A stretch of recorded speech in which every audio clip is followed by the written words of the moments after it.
நேயர்களுக்கு அன்பு வணக்கம். மீண்டும் ஒரு திரை விமர்சனம் நிகழ்ச்சியில் உங்கள் எல்லாருமே சந்திக்கிறதுல உள்ளபடி எனக்கு ரொம்ப சந்தோஷம். எப்படி இருக்கீங்க? நலமாக இருக்கீங்களா? இன்றைக்கி நம்மளுடைய திரை விமர்சனத்தில் என்ன படத்தை பற்றி விமர்சனம் பண்ண போகிறோம் அப்படின்னா, கொஞ்சம் வித்தியாசமான திரைப்படம். என்ன வித்தியாசம் அப்படிங்கிறத தாண்டி செப்டம்பர் மாதம் 26ஆம் தேதி திரைக்கு வர காத்திருக்கக்கூடிய ஒரு திரைப்படம்.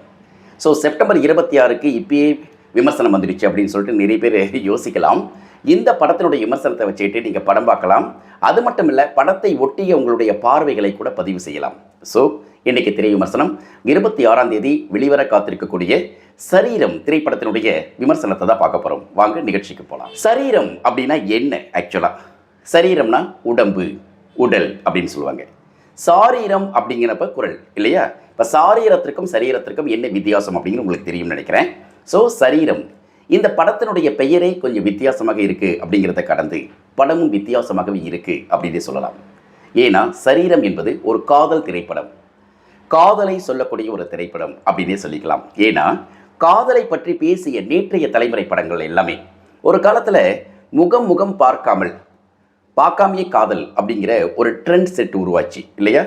அதுக்கப்புறம் பார்த்த பிறகு உண்டான காதல், காதலுக்காக தியாகம் செய்வது, எதெல்லாம் தியாகம் பண்ணோம் அப்படிங்கிறத பார்த்துருக்கோம். இப்படி காதலை பல்வேறு பரிமாணங்களில் நம்மளுடைய தமிழ் சினிமா இயக்குனர்கள் தமிழ் சினிமாவில் தொடர்ச்சியாக ஒரு சற்றக்குறை 20 ஆண்டுகளுக்கு மேலே இன்றைய தலைமுறை நேற்றைய தலைமுறை 90 கிட்ஸ் அண்ட் 2K கிட்ஸ் வரைக்கும் இந்த படம் டிராவல் இருந்துகிட்டே இருக்கு இல்லையா? இன்றைய காலகட்டத்தினுடைய கதைக்கிழமை டோட்டலாக சேஞ்ச் அப்படின்னே சொல்லணும். என்ன அப்படின்னா, இன்றைக்கி இந்த சரீரம் படத்தினுடைய கதை அப்படி தான் இருக்குது.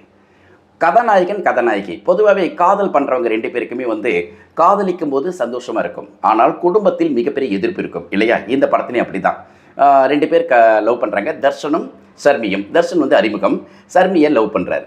இந்த தர்ஷனும் சர்மியும் லவ் பண்ணிட்டு இருக்கும்போது அவங்க குடும்பத்தில் இயல்பாகவே ஏற்படக்கூடிய அந்த எதிர்ப்பு தான், அந்த பையனை நீ கல்யாணம் பண்ணிக்கக்கூடாது, அந்த பொண்ணை நீ கல்யாணம் பண்ணிக்கக்கூடாது அப்படிங்கிற ஒரு எதிர்ப்பு இருக்குது.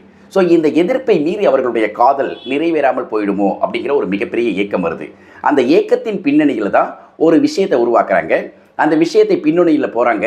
அந்த விஷயத்தினுடைய பின்னணியில் அவங்க போகும்போது ஏற்படக்கூடிய மிகப்பெரிய ஒரு ட்விஸ்ட் இருக்கு இல்லையா? அதுதான் அவங்களை பிரமிக்க வைக்குது, ஒரு பயமுறுத்த வைக்குது.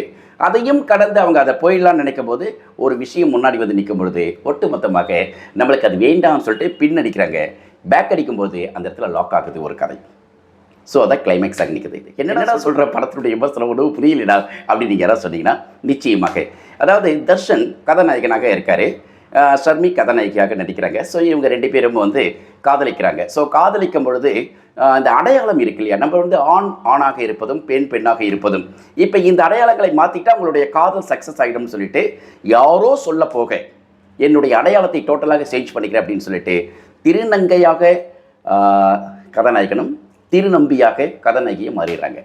இன்றைக்கி பொதுவாக இந்த உடம்பு எனக்கு பிடிக்கல, எனக்கு இந்த உடம்பு மீண்டு வந்துடுறேன் அப்படின்னு சொல்லிட்டு ஒரு திருநங்கையாக மாறுவதும் திருநம்பியாக மாறுவதும் எல்ஜிபிடிக்குள்ளே அவங்களோட இணைப்பு கலாச்சார வாழ்க்கைக்குள்ளே போகிறதும் இயல்பான விஷயம். இன்றைக்கி சமூகம் அங்கீகரிக்கப்பட்ட ஒன்று.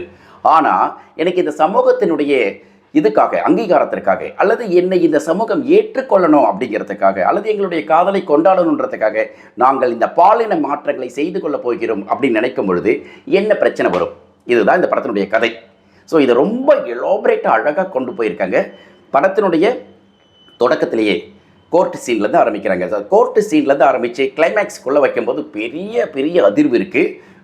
ரொம்ப அழகாகவே பண்ணியிருக்காங்க இந்த படத்தினுடைய குழுவினர். படத்தில் ஒரு முக்கியமான விஷயத்தை பேசணும். என்ன அப்படின்னா, எல்ஜிபிடி பற்றி இன்றைக்கி நிறைய பேர் பேசிகிட்டு இருக்காங்க இல்லையா? எல்ஜிபிடினா என்ன அப்படிங்கிறது, அதே போல் ப்ரைடு அப்படிங்கிற அவங்களுக்கான ஒரு ஊர்வலம், அவங்களுக்கான நிகழ்வு எல்லாம் சமூக ஊடகங்கள் நீங்கள் பார்த்துருப்பீங்க. அது மட்டும் இல்லை, இந்த மாதிரியான செயல்பாட்டுக்கு இந்த சமூகம் என்ன மாதிரியான அங்கீகாரங்களை கொடுக்கிறது அப்படிங்கிறதும், செயற்கை பாலின மாற்று அறுவை சிகிச்சை செய்து கொண்டிருப்பவர்களுடைய வாழ்க்கையில் என்ன மாதிரியான விஷயங்கள் நடக்குது அப்படிங்கிறதையும் இந்த திரைப்படம் பட்டவர்த்தனமாக சொல்லிகிட்டு இருக்கு. அதே போல் அரசாங்கத்தின் பின்னணியிலையும் சரி, அதே போல் நீதிமன்றங்களின் சட்டங்களிலும் என்ன மாதிரியான வரையறைகள் செய்யப்பட்டிருக்கு அப்படிங்கிறதையும் இந்த படம் மிக தெளிவாக அலசி இருக்கிறது என்று தான் சொல்லணும். படத்தினுடைய கதாநாயகனாக தர்ஷன் ரொம்ப அழகாக நடிச்சிருக்கார். ஷர்மி அவருக்கு ஜோடி. அப்புறம் ஷக்கீலா டாக்டராக நடிச்சிருக்காங்க. ஜாங்கிரி மதுமிதா ஒரு முக்கியமான கதாபாத்திரம். அதே போல் புதுப்பேட்டை சுரேஷ், இவங்களோட கதை, திரைக்கதை, வசனம் எழுதி இயக்கி கூடவே தயாரிப்பும் செய்து இந்த படத்தினுடைய ஒரு மிக முக்கிய ரோலில் ஜிவி பெருமாள் அவர்கள் நடிச்சிருக்கார். ஸோ இது என்ன படம் அப்படின்னு கேட்டிங்கன்னா ஒரு காதல் திரைப்படம் தாங்க. ஆனால் காதலை நாங்கள் வேறு கோணத்தில் அணுகுகிறோம். ஏன்னா இன்றைக்கி தலைமுறை முழுக்க முழுக்க இன்றைய 3ஆம் பாலினம் கடந்து 4ஆம் பாலினம் வரைக்கும் போயிட்டோம். இப்போ திருநங்கையும் திருநம்பியும் கல்யாணம் பண்ணிக்கிற ஸ்டேஜ் கூட வந்தாச்சு. ஆனால் இந்த கல்யாணம் பண்ணிக்கிற ஸ்டேஜ் வரும்பொழுது 2 பாலினங்கள் மாறுபட்டு கல்யாணம் பண்ணி வாழ்ந்துக்கிட்டு இருக்கக்கூடிய சூழலை இன்றைய கால இயக்குநர்கள் எடுத்துக்கொண்டு செய்கிறாங்க. அப்படிங்கும்போதே ஒரு ஆச்சரியமான விஷயமாக தான் இருக்குது. படத்தை பார்த்தீங்கன்னா உங்களுக்கு புரியும், மிக அழகாகவே செஞ்சுருக்காங்க. இது நியாயமான்றது செகண்ட் விஷயம். படத்தினுடைய கேமரா பற்றி பேசலாம். கேமரா டொர்னாலோ பாஸ்கர். இந்த டொர்னாலோ பாஸ்கர் ரொம்ப அழகாக பண்ணியிருக்கார். அப்படிங்கிறத தாண்டி கேமரா கோணங்களாகட்டும், அதே போல் காட்சியினுடைய பின்னணியாகட்டும் ரொம்ப அழகாக அவருடைய வேலையை அவர் அழகாக செஞ்சு கொடுத்துருக்கார் அப்படின்னு சொல்லலாம்.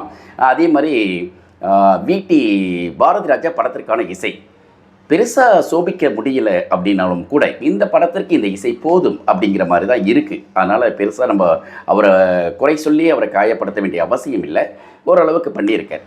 கதை, திரைக்கதை, வசனம், இயக்கம், தயாரிப்பு, கூடவே முக்கியமான கதாபாத்திரத்தில் நடிச்சிருக்கக்கூடிய ஜிவி பெருமாள் இந்த படத்தினுடைய ஆக மொத்தமான விஷயத்தை தூக்கி சுமக்கக்கூடிய ஒரு சுமை தாங்கி அப்படின்னு சொல்லலாம். ஏன் அப்படின்னா அவருடைய இயக்கம் தாண்டி அவர் சிந்தனையை நான் வரவேற்கிறேன். உண்மையாகவே என்னென்னா அடையாளங்களை மாற்றிக்கொள்வது இது சர்ச்சையான ஒரு விஷயம் தான். அதனால தான் இந்த விமர்சனத்தை இப்படி நம்ம சொல்கிறோம். ஏன்னா சர்ச்சைக்கான விஷயத்திற்குள் நான் இந்த பாலினத்திலிருந்து மாறப்போகிறேன் அப்படின்னா எனக்கு இந்த உடம்பு பிடிக்கல அப்படின்னு சொல்கிறது இயல்பு. ஏன்னா எனக்கு நாளில் இது நான் இல்லை, நான் மாறி வரப்போகிறேன் அப்படின்னு நினைக்கும் பொழுது அந்த சுதந்திரம் எல்லோருக்குமே இருக்குது. ஆனால் சமூகம் எங்கள் காதலை அங்கீகரிக்கவில்லை என்பதற்காக நாங்கள் எங்களுடைய உடலை, எங்களுடைய அடையாளத்தை மாற்றிக்கொள்ளப் போகிறோம் அப்படின்னு ஒரு ஆணும் ஒரு பொண்ணு முடிவு எடுத்துட்டால் என்ன நடக்கும்? அத விஷயம் என்ன நடக்கும்? இவர்களுக்குள் நடந்து கொண்டிருக்கக்கூடிய இடத்துல ஒரு டெஸ்ட் வைக்கிறாங்க, வாய்ப்பே இல்லை. அதே மாதிரி கடைசியில் அவங்களுக்கு பிறந்திருக்கக்கூடிய பிள்ளை என்னவாகுது அப்படிங்கிற கிளைமேக்ஸ், அந்த என்னவாகும் அப்படிங்கிற அந்த கிளைமேக்ஸை பார்க்குறதுக்கு நீங்கள் தேட்டரில் பார்த்தா தான் புரியும். படத்தை ஒட்டுமொத்தமாக ஒரு எதிர்பார்ப்புக்குரிய படமாக உருவாக்கி இருக்கக்கூடிய குழுவினருக்கு நம்மளுடைய பாராட்டுக்கள்.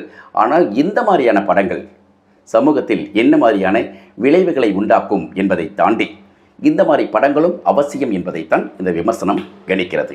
படம் நல்லா இருக்கா நல்லா இல்லையா, எவ்வளோ மதிப்பெண் போடலாம் அப்படிங்கிறத பற்றிலாம் யோசிக்கவே இல்லை. கதை என்பது இன்றைய காலத்திற்கான கதை. இன்றைய செயற்கை நுண்ணறிவு காலகட்டத்தில் இளைஞர்கள் எப்படிலாம் யோசிக்கிறாங்க, எப்படிலாம் வராங்க அப்படிங்கிறத தாண்டி ஒரு சிலர் அவர்களுடைய மூளையை மழுங்கடிக்க செய்கிறார்கள். ஒரு சிலர் அவங்கள வேறு தளத்துக்கு இட்டுட்டு போகிறாங்க அப்படிங்கிறத தான் இந்த திரைப்படம் சுட்டி காட்டுது. அதனால் எதுக்குமே நம்ம கவனமாக இருக்கணும் அப்படிங்கிறத ஒரு படம் ஒரு அவேர்னஸ் படமாக நிற்கிற பொழுது நம்ம சுதாரித்துக்கிட்டு தான் இருக்கணும். சுதாரணமாக இல்லைன்னா நம்மளை எல்லாருமே காலை செஞ்சிடுவாங்க அப்படிங்கிறத ஆன்லைனில் சொல்லி முடிக்கும்போது நம்மளுக்கே ஒரு அதிர்வு வருது. இன்றைய திரை விமர்சனத்தில் சரீரம் படத்தை பற்றி நாங்கள் இப்படி கணிக்கிறோம். எங்களுடைய விமர்சனத்தை நீங்கள் எப்படி நினைக்கிறீங்க அப்படிங்கிறத கமெண்ட் செக்ஷனில் போஸ்ட் பண்ணுங்கள். செப்டம்பர் மாதம் 26ஆம் தேதி அன்று வெளிவர காத்திருக்கக்கூடிய சரீரம் திரைப்படத்தை தியேட்டரில் போய் பாருங்கள். நிச்சயமாக அது உங்களுக்கு பிடிக்கும் என்கிற நம்பிக்கையும், பிடிக்கலை அப்படின்னாலும் சரி ஒரு தடவை பாருங்கள். இந்த குழுவினருடைய அந்த சிந்தனையை நாம் எப்படி பார்க்கிறோம் என்கிற ஒரு விமர்சனத்திற்காகவும் இப்படிப்பட்ட ஒரு சிந்தனை கொண்டாடலாமா வேண்டாமா அப்படிங்கிறதையும் நீங்கள் பார்க்கும்போது வெகுஜனத்தில் போய் சேரும்போது அந்த படத்தை பற்றின பரவலான விஷயம் தெரியும். ஒரு விமர்சகராக இந்த படத்தை பார்க்கிற பொழுது இப்படியும் கதைகள் செய்ய வேண்டிய கட்டாயத்தை இந்த காலம் நமக்கு கொடுத்திருக்கிறது அப்படிங்கிறத மட்டும் நம்மளால் ஏற்றுக்க முடியுது. சரியா? மீண்டும் அடுத்த திரை விமர்சன நிகழ்ச்சியில் இன்னொரு ஆகச்சிறந்த திரைப்படத்தினுடைய விமர்சனத்துடன் உங்களை சந்திக்கிறேன். அதுவரை அன்பு வணக்கங்களையும் வாழ்த்துக்களையும் சொல்லி விடைபெற்றுக் கொள்கிறேன். என்றும் உங்கள் நேசத்திற்குரிய Naga. See you. Bye bye.